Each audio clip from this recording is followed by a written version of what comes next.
In this video, we're going to demonstrate how to check a Hall effect sensor. This is a 3-wire sensor that's used on camshaft position sensors, crankshaft position sensors, and sometimes wheel speed sensors.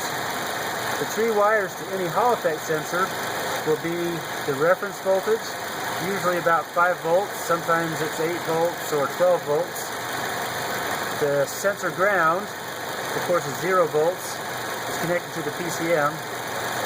And then the signal voltage, which is on the 3rd wire, the signal wire, will be the output from the sensor that is the input to the computer. This is what the wire that the computer uses to measure the input from the sensor. So to start out with, we pick a wire here. We'll start with the multimeter. Put a back probe in there. We'll measure our voltage. It's 12, 9, 10, 11 millivolts, so that's our sensor ground. We've got the other lead of the multimeter is on the battery negative terminal, so we're comparing this to the negative battery terminal. That's really good, that's close to 0 volts. We'll go in the blue wire next, and there we'll see 4.27.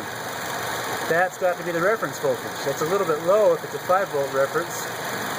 But that's the reference voltage, obviously. Now the last wire is the signal wire. We can't test this one with a multimeter because that's going to be the digital output. We have to use a lab scope on this one. So I'll connect the lab scope lead. Again, I've got the other lead grounded. Put the other lead grounded on the battery negative terminal. And we'll come over to the lab scope. And you can see the digital output.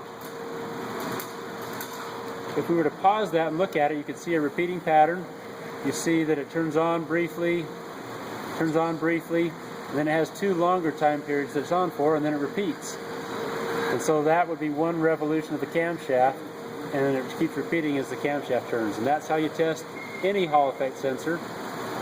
Just check each of the 3 wires that way.